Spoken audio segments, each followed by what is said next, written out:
Everybody, Philip Jones here to Martini. I am sitting down with the wonderful Fergus from Mount Majura Vineyard, just located on the outskirts of special place, my home, ex-home now, Canberra, on cool climate, not a wild country. Fergus, good to see you, man. How are you? Yeah, good, Phil. Very well, and pretty excited about launching a range of Vermouths tomorrow tomorrow Saturday, July 4th. Just a coincidence of a day. It's when the labels turned up, but looking forward to getting that to the market. Just, just in time. So we're getting a bit of a scoop here, and I'll be sharing this on my YouTube and my other channels too. So thanks for making the time. And also, I've got some bottles here, which we're going to talk about very shortly, of its really special release. And we first had a conversation. I know I've had no involvement in this project whatsoever, besides a very early conversation with you way back when. But for those who don't know Mount Majura, just give us the skinny version of about the vineyard and a little bit about it and what you do out there. Yeah, so first planted in 1988 on a northeast facing slope, limestone and volcanic rock in the mix. Quite a good slope, so good for cold air drainage in a cool climate. It's got all these ticks for places that you would plant a vineyard, and we've expanded it over time. Uh, Really skilled at things like Riesling and Shiraz, which are the regional specialties. But at some point in time, we started looking at climate and things that would best suit our climate, and Tempranillo, the Spanish variety, found a home at our site. And since then, we've leant into that experimental side of looking at what varieties grow best, and trying to really express our site through different varieties. So part of our ethos is definitely an experimental side. So we grow Graciano, we grow Mencia, we grow Albarino, all of these Spanish varieties, but there's also Ansonica, an Italian white in the vineyard these days. That's part of our vibe, and what we do really well is the core stuff, which is Tempranillo, Shiraz, and Riesling. But we like to play around, we like to push boundaries, but we like to do things properly. So we're not messing around and making funky weird things. We're doing things in a traditional manner, but still in an experimental way. So that's where Vermouth started to have a spot to sort of fit into the brand and fit into our vibe. Yeah, I was going to get to that because ballpark, how much in terms of plantings of some of these varieties you've got that you've been working with for the Vermouth, for example? We can talk about each one in turn, of course. Yeah. Yeah, so look, the vermouth is the two whites are from our Chardonnay, and in that instance, we make a sparkling wine, and the sparkling is really light free run juice. So we end up with a lot of juice that we want to use in another way, and in the sense of making a vermouth, you can get a little bit more of press and a bit more juice out, and it's juice that's not going to waste. It's really still high quality juice that would make regular Chardonnay if you weren't making sparkling, and then you can turn it into some vermouth. So we sort of had, at the moment, the market says that everyone's got a bit of oversupply, and we're not immune to that. And we thought, well, how do we do something good with this beautiful juice? So that's when we started saying, some years ago, we thought, let's think about a vermouth. We've seen all of the other craft vermouths arriving in Australia. We've seen the craft gin scene go ballistic. So, we felt like we'd like to join in. That's a good place to start. So, I mean, when you think about that, and I mean, there's a lot of move out there, as you say, and I think there's not a huge amount in Australia at the moment. I've got a list on my website, and I think it's about 17, 18 of that, and then some are quite seasonal, that sort of come and go, and we can talk about what your intentions behind the releases are in a bit. But so you've landed at free, and I don't want to show the label because we won't do it justice, and we're going to talk about those labels as well because there's a really great story behind that. But when I was in Canberra last, you graciously lent me, gave me the Royal. I'm going to get this wrong. Royal? How do you pronounce that? I think we're saying Rojo. So with that Spanish H, so Rojo, Spanish for red. And there is Shiraz in that, so that is it's red in the true sense. There's no caramelizing or whatever to make it a darker color. It's red. And there's Seco and Blanco, so at least I can manage that. So Yes. let's step through, and then we can talk about the how you. Let's start at the beginning then. So you've got the juice. Lots of ways Yep. vermouth can go. Like in Australia, you're playing with native botanicals a lot of cases as well. The Italian expressions are clearly different from the French expressions, and even that's how dry do you want it and how austere. And then you want Yes, something, yes. I'm guessing, that speaks to Mount Majura in some authentic way as well, because you're not in the business of creating gimmicks, like you said. You want something that's got integrity, got some real craft to it, and makes sense. So Yeah. how do you start going? How do you guide yourself around the flavor profile where you want to get to? Yes. We started with talking to people about how they make their vermouths and doing research into how you do it. And you can steep your botanicals or your bitters in the wine, and you can age it over a long period of time. And that's something like Norley Pratt, where they actually have the botanicals in Mm, the wine. yeah. We would have had no control over that in our first instance, not knowing what would have taken up more aromatic or more bitterness or whatever. So we wanted to be able to control that part of the process and be able to replicate it. We don't have centuries of making Northern Prat like the French do. So the first, well, starting with Secco, that was Northern Prat was probably our. We wanted to make a dry vermouth to put in martinis. That was like unabashed. That was the goal. Great So ambition to have. Northern well, Northern Pat would be like a pretty classic. We looked at Northern Pat, a couple of other dry styles, and that was our starting point. So if we could keep ourselves anchored around that as a starting point in style, and then put our own twist on it, then we would be quite happy. So I guess as Riesling producers, and making gold medal Rieslings for a long way back, we are, and in a cool climate for that matter too. Like we're enamored with aromatics and prettiness and florals and those sorts of things. So Mm. if we were going to make a dry vermouth, it's still going to have lovely aromatics, lovely prettiness, lovely florals. So we're pretty happy with well, no, we're not pretty happy. We're absolutely ecstatic with how it's turned out. Um, you start with, obviously wormwood and things like that, and then we get those really pretty notes in. And in terms of method, we talked to Brian Martin, one of our local gurus, who's made a couple of really fantastic Amaro vermouth type things. A couple of other friends who make vermouth in Australia as well, who are winemakers first, and got a method of steeping individual small parts of each of our botanicals, each Right. of our bitters, and looking at those individually, and some got instantly knocked out. So like we had about 40 or 50 different things as a starting point, and went through, tasted, smelt, thought this is going to go into the dry. This has got some boldness that'll go into the rojo.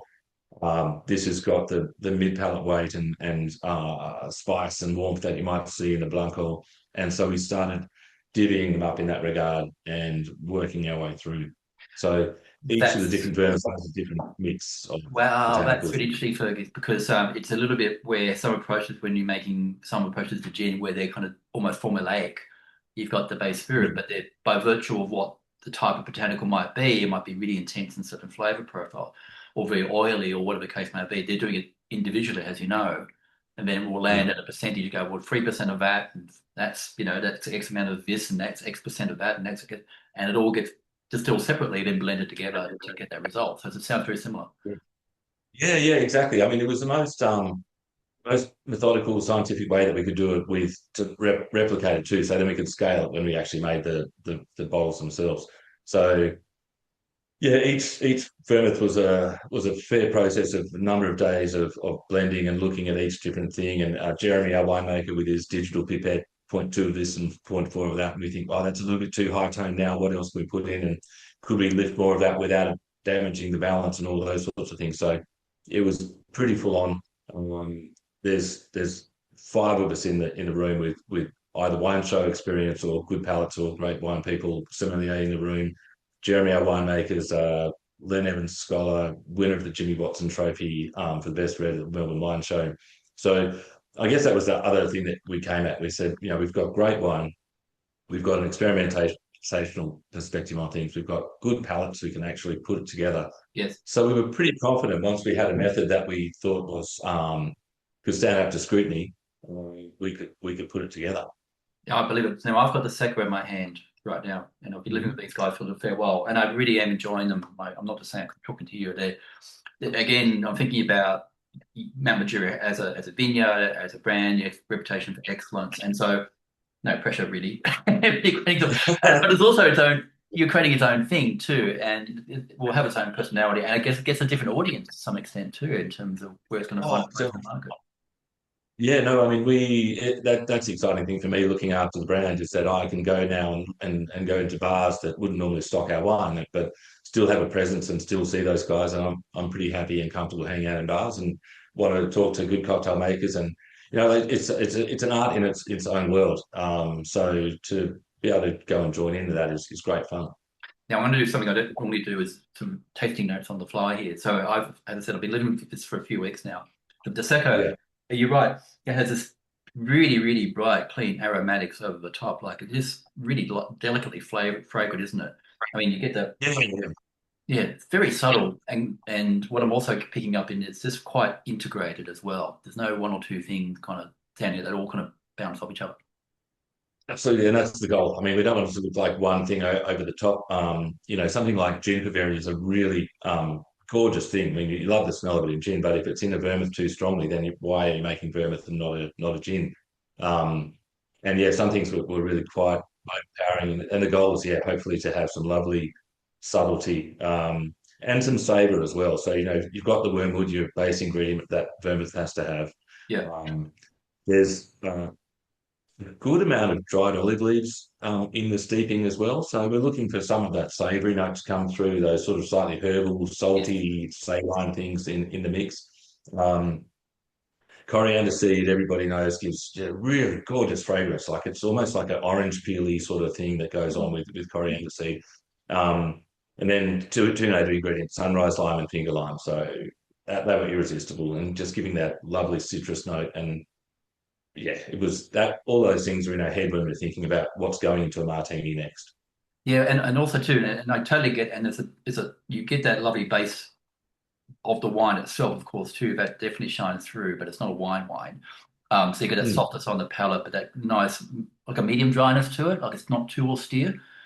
And as you know, traditionally vermouth is drunk as an aperitif, in and of itself. It's a new world thing to Yeah. create a cocktail out of it. So I guess it's important to you that these things stand on their own 2 feet, has a drink in their own right. 100%. Yeah, yeah, like we've been drinking it neat and in taking it around the trade and showing all of the people who, are real fanatics and more knowledgeable than me, they've loved that and that balance. I mean, it's always about balance and between being dry and that Chardonnay fruit sparkling base, so it's got higher natural acid than what you would pick Chardonnay at for table wine. Yes. So it does have that lovely cleanness, but on top of that, you can have the bitter elements coming through of the wormwood and have that lovely softness of a little bit of sweetness there too. And it's I get annoyed sometimes when people use the word balance because they use it in a way without describing what they mean.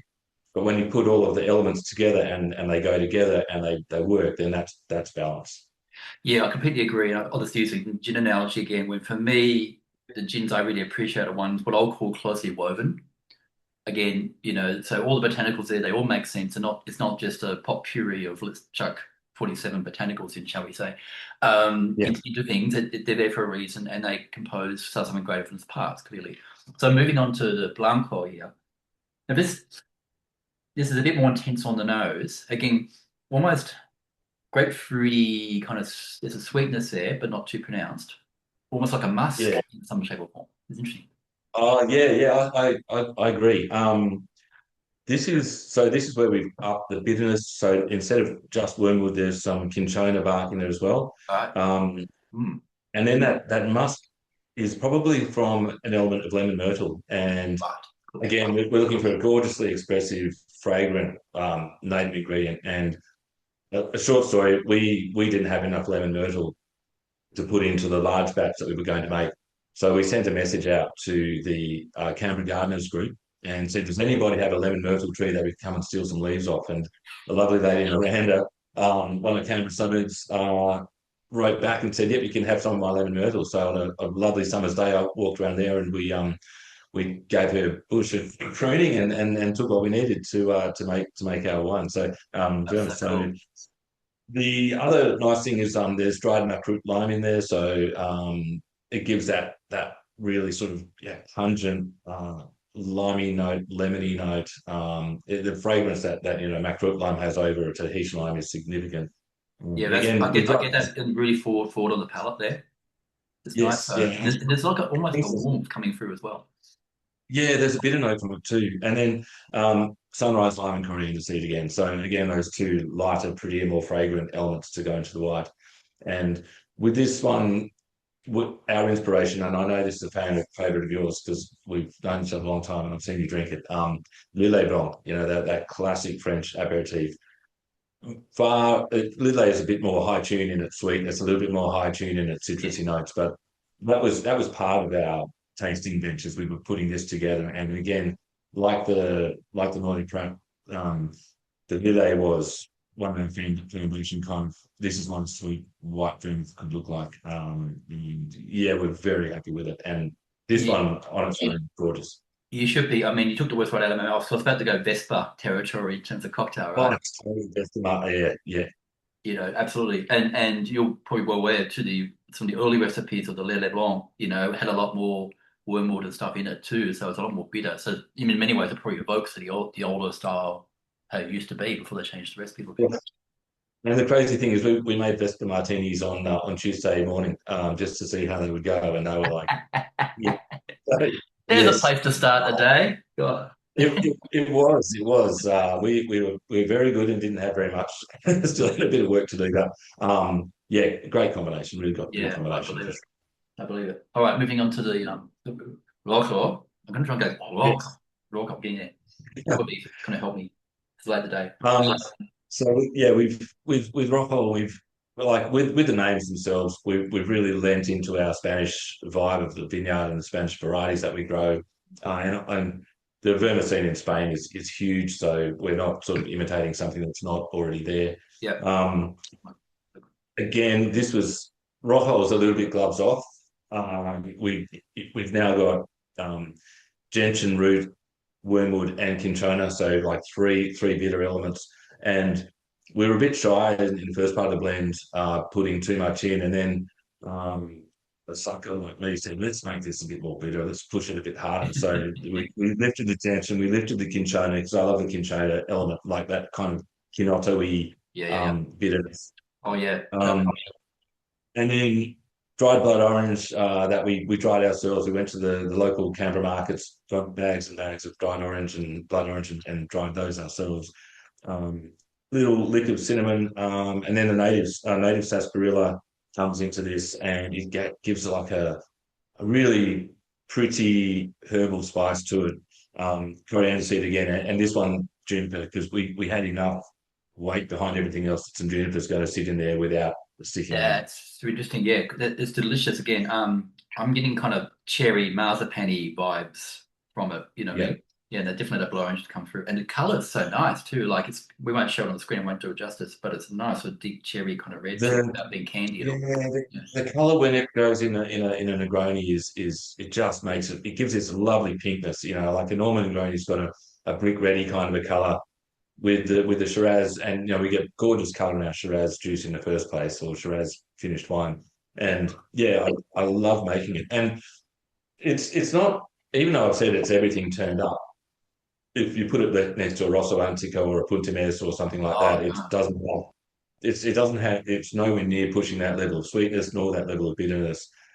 This is really pretty elegant. It's probably the wrong thing to say, but it's like it's a winemaker's vermouth rather than a vermouth maker's vermouth. Yeah, totally right. I mean, it's dry, yes, but it's super clean and it's not super austere either. So I think if you're new to this sort of category, this would definitely be you go, oh, I want more of that. And just on ice, I reckon what a slice of orange or something like that, lemon orange peel or something, I reckon. It's dangerous if you keep it in the fridge on its own. Really dangerous. I've learned that lesson while we've been making it. Actually, let's It's talk yeah, about yeah, because friends, I go on a bit of a fair bit, so guys watching, listening, by all means, once they're open, two things you do. You can vacuum seal, vermouth won't go off, but it will deteriorate, right? So you keep it in the yeah. fridge to extend its life expectancy. You can vacuum seal it like you do a wine, that's all helpful. Or invite some friends over for cocktails and just go through that bottle a bit quicker. Make sure you finish. Yeah, yeah. I should Yeah. ask, what's the ABV? Because I don't have the final labels here. I'm Oh, going to look at the labels now. so What's the ABV across they're the all range?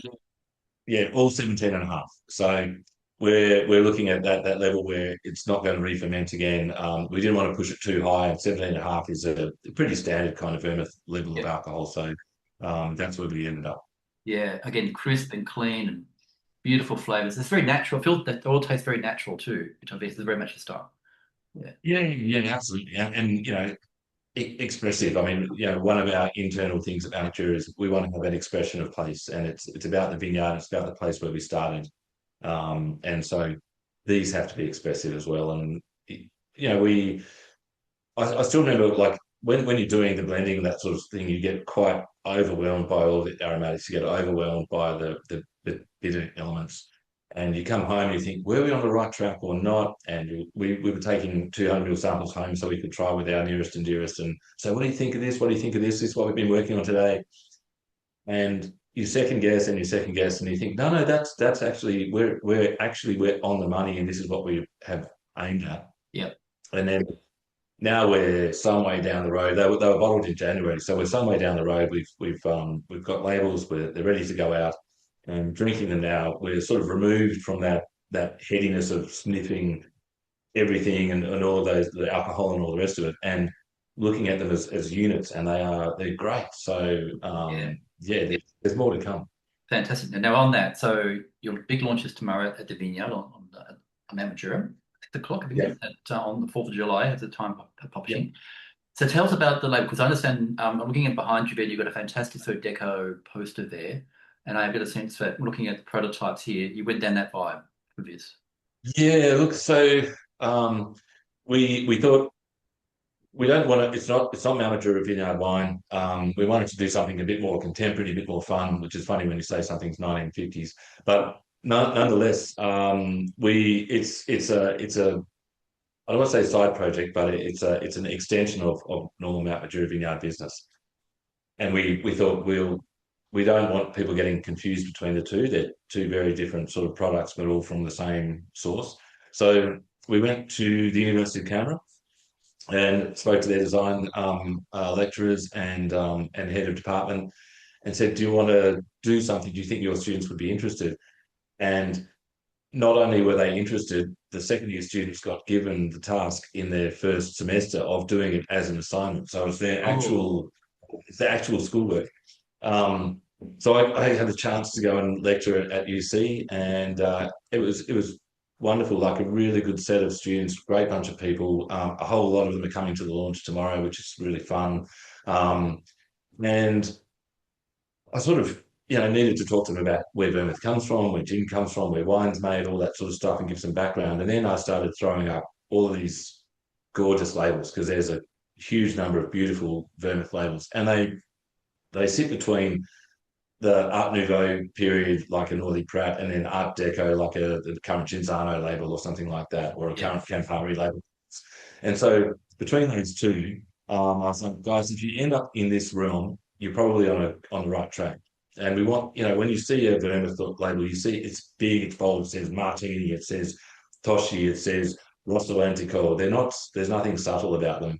So I tried to get that idea across as well. And within all that, I also said, you guys are also carte blanche. Like if you make something that is off the charts, nothing like any of those, that's also free. It's got to have the legal stuff. It's got to say Majura Vermouth and what variety it is. It's got to be a set of three that works as a set. And that was pretty much the brief. And then students were brilliant. They asked questions back.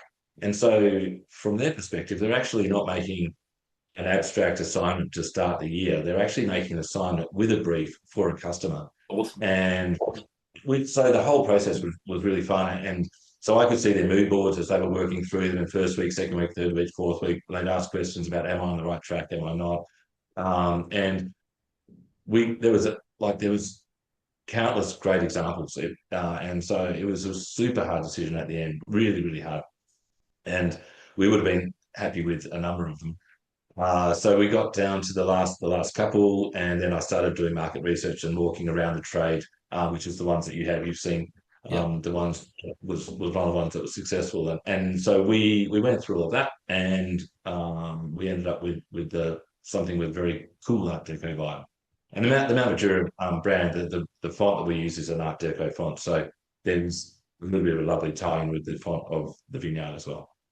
I just love, and friend Bob, we'll put the social handles on the website as part of his post, so people can see some of the prototypes Or you got the mock-ups on your Instagram feed. I noticed too, for example, Mhm. that are beautiful. And you're right when you go back to those original brands like a Martini or Gianzano, they were one of the first global brands. They were around the 1850s, 40s, 50s. They were washing up in America, then. So the iconic. It worked for a reason. So yeah, props to Yeah, me. we're going I to want to go. see some merch, man. I can see some merch coming on. I think that could be around the corner. We'll see. We'll see. Tea towels, something like that. True, it's true. All right. So importantly, you're a busy man, so you've got to launch tomorrow, and I think some lighting to organise too, and a few moving parts still yet between now and tomorrow. Um, so two questions to wrap things up. Also, where can people purchase this fabulous move?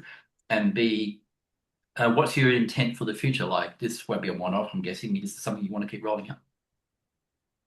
Yes. So purchasing from the vineyard online, it's as easy as that. But we're already in a number of the independent retailers in Canberra who've been Awesome. super supportive, and they were part of my, a year ago starting research. Guys, would you buy a local vermouth? Do you think there's room on your shelf and room in the market? And everybody was super supportive from there. So that gave us confidence to start working through the next steps. And then it's available in a few bars as well. So the guys at Volstead, Repeal, and Devil You Don't, and Peacemaker Saloon are all doing a cocktail tomorrow night out of it. My friends at East Hotel have Joe's Bar, and they've got a Negroni. They got theirs a couple of weeks earlier. That's in barrel, so it's barrel aged Negroni. Friends Ono in Manuka are going to be doing a Negroni with a sort of a cinnamon and coconut type twist, which I haven't tried yet, but I'm really looking forward to getting into. And yeah, the local retailers, guys like Cork and Glass, ANZ Sellers, etc. So for people who are watching this from outside of Canberra, get on the website.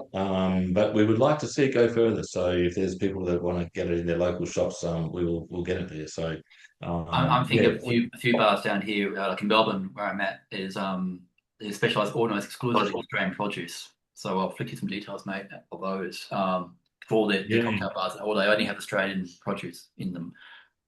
So I reckon that would fit very nicely in their lineup. So Well, I think that's the beauty of it. Like I think, food miles and all of that sort of thing, it makes sense to get local and support local and every small business needs all the love it can get. So if people get on board, we're always super grateful about that. So but ambition wise, yes, look, we started small. We didn't want to end up with a warehouse full of vegans for another 4 or 5 years.